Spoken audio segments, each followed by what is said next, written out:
Kita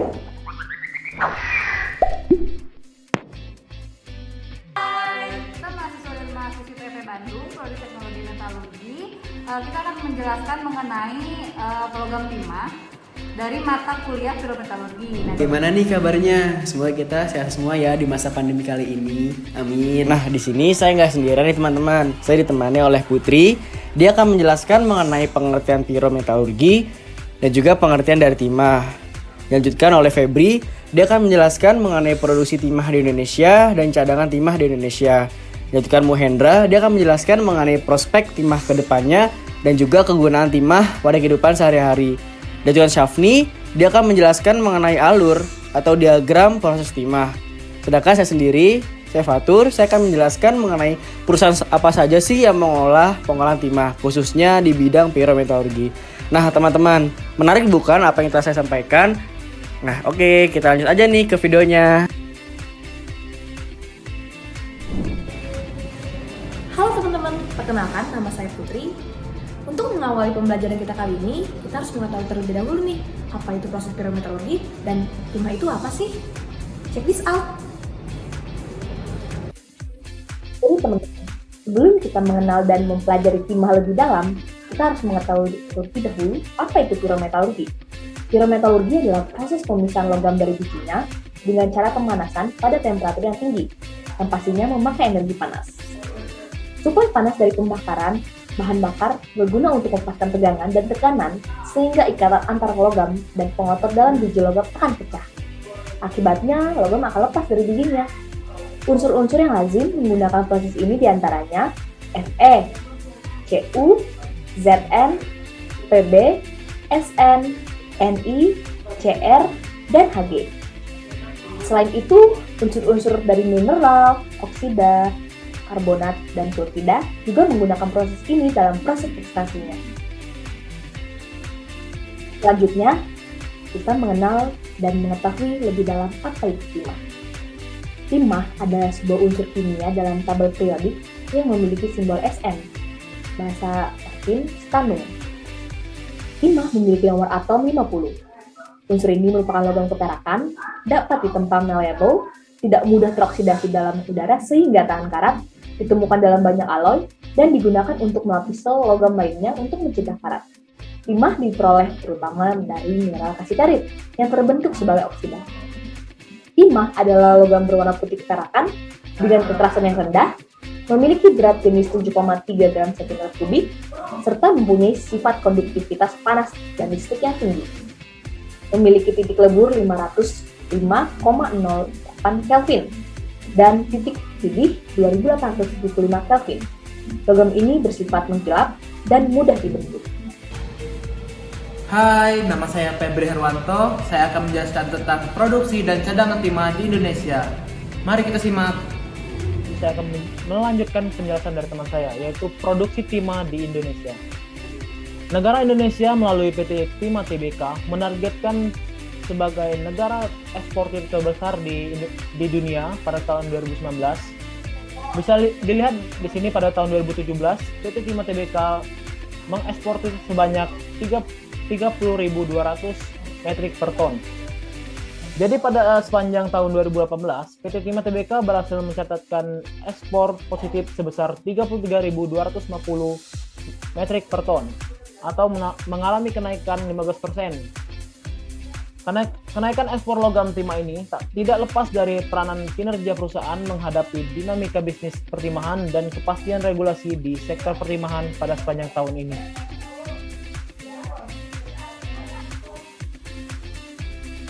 Selanjutnya yaitu cadangan timah di Indonesia. Jadi total cadangan timah dunia pada awal 2020 sebesar 4,74 juta ton logam timah, di mana cadangan timah di Indonesia tercatat sebesar 800.000 ton logam. Kementerian SDM juga menyebutkan logam timah Indonesia sebanyak 2,23 juta ton dan 2,29 miliar ton untuk biji timah. Berdasarkan data peluang investasi timah di Indonesia 2020, cadangan timah Indonesia merupakan terbesar kedua di dunia, yaitu 17% dari total cadangan timah dunia. Setelah Cina yang menguasai 23% cadangan timah dunia. Untuk tempatnya di Indonesia, sebagian besar timah Indonesia berada di Kepulauan Bangka Belitung, Bangkinang, Sungai Liat, Dabo, dan Muntok. Berdasarkan data terakhir Badan Geologi Kementerian Energi dan Sumber Daya Mineral per Juli 2020, sumber daya timah di pulau ini mencapai 10,05 miliar ton dengan cadangan 6,81 miliar ton. Halo, nama saya Mahendra. Saya akan menjelaskan mengenai prospek dan kegunaan timah di kehidupan sehari-hari. Check this out. Terus apa aja sih kegunaan timah di kehidupan sehari-hari? Contohnya, kegunaan timah di kehidupan sehari-hari adalah sebagai lapisan produk baja, sebagai aluminium foil, sebagai komponen gigi palsu, sebagai komponen pasta gigi, dan contoh terakhir adalah sebagai pelapis karet. Bagaimana prospek timah di Indonesia ke depannya? Apa saja sih hal-hal yang harus disiapkan ke depannya untuk timah di Indonesia ini? Yang harus disiapkan, satu, meningkatkan tingkat keyakinan terhadap besar cadangan timah yang ada di izin usaha pertambangan atau IUP perseroan. 2. Memfokuskan aktivitas penambangan di lokasi yang cadangannya relatif mudah. 3. Percepatan produksi biji timah menjadi logam melalui peningkatan kapasitas, produktivitas, efektivitas, dan efisiensi di seluruh mata rantai yang ada. 4. Meningkatkan kapasitas dan kapabilitas penjualan kepada target market dunia potensial. 5. Meningkatkan besar modal kerja yang murah untuk menunjang keseluruhan aktivitas operasional bisnis. 6. Peningkatan kapasitas human capital. 7.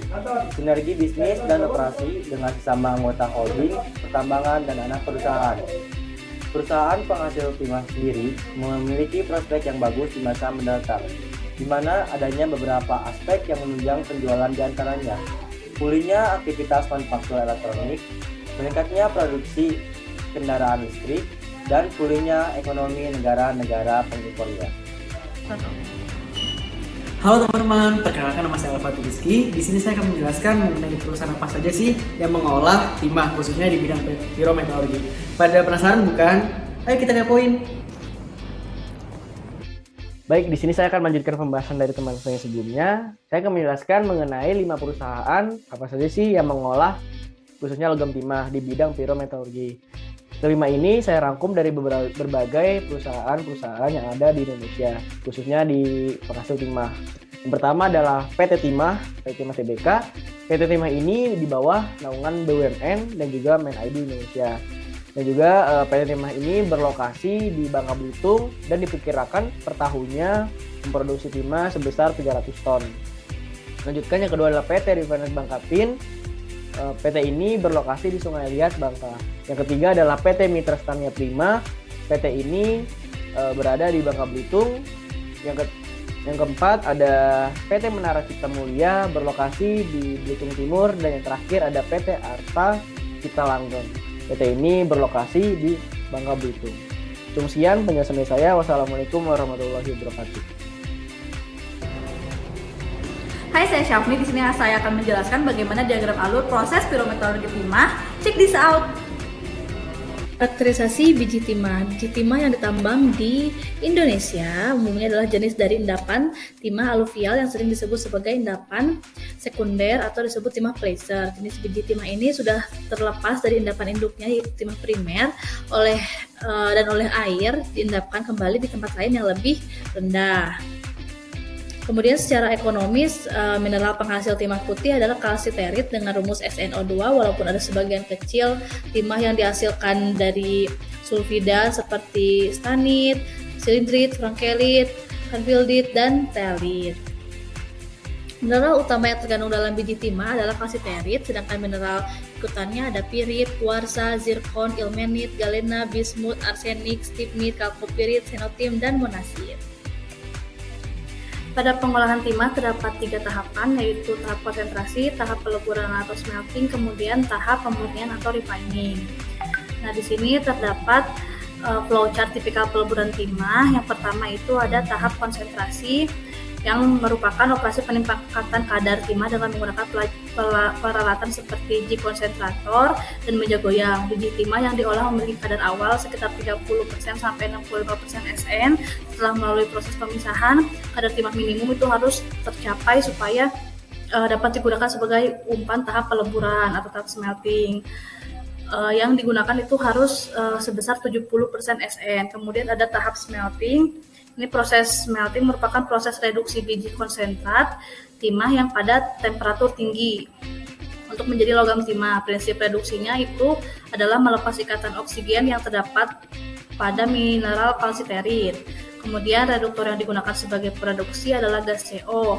Reaksi yang terjadi selama proses smelting ini yaitu SNO2 ditambah dengan gas CO menjadi SNO plus CO2, kemudian SNO ditambah gas CO menjadi SN atau timah plus gas buangnya CO2. Kembali lagi. Nah, pada proses smelting ini akan terbentuk lelehan, terak, dan timah yang tidak saling larut karena selek akan mengikat pengotor-pengotor yang terdapat di dalam konsentrat. Nah, pengotor yang paling banyak yang terdapat di konsentrat timah ini adalah unsur Fe atau Fe-DROS. Kemudian pada proses smelting ini terdiri dari dua tahapan. Peleburan tahap pertama itu adalah peleburan konsentrat timah yang menghasilkan timah kasar atau disebutnya dengan crude tin dan terak 1 pada selek. Kemudian kadar timah ini dalam terak 1 ini sekitar 20%. Nah, karena ini 20% juga masih bisa diolah, maka dari itu tahap ini juga dikenal dengan sebutan peleburan konsentrat timah karena umpan yang dilebur adalah konsentrat timah biji. Nah, kemudian terak 1 itu kemudian dilebur kembali di tahap smelting 2 atau peleburan tahap 2. Ini menghasilkan senyawa FeSN yang disebut dengan hardhead dan terak 2 dengan kadar SN kurang daripada 1%. Hardhead ini menjadi bahan baku untuk peleburan tahap 1 juga, kembali lagi. Dan di sini juga terdapat hasilnya yang tadi kan gas buangnya disebut CO2. Nah, itu kan fume. Fume ini juga masih mengandung SN yang kemudian dilebur kembali di tahap peleburan 1. Kemudian yaitu ada tahap refining. Kerutin dari proses peleburan tahap 1 itu kemudian dibawa ke proses selanjutnya yaitu namanya proses pemurnian. Kandungan timah dalam kerutin ini lebih besar dari 90% dan sisa pengotornya itu seperti AS, PB, AG, Fe, Cu, dan Sb. Pemurnian timah dari pengotornya juga dapat dilakukan dengan kettle refining, electric refining, serta electrolytic refining. Pemilihan proses teknologi pemurnian ini juga berdasarkan tingkat kemurnian logam timah yang diinginkan. Nah, setelah melewati tahap refining ini, kemudian logam timah yang murni itu dapat mencapai sebesar 99,99% SN. Oke teman-teman, terima kasih sudah menonton. Semoga bermanfaat untuk kita semua. Wassalamualaikum warahmatullahi wabarakatuh. Bye.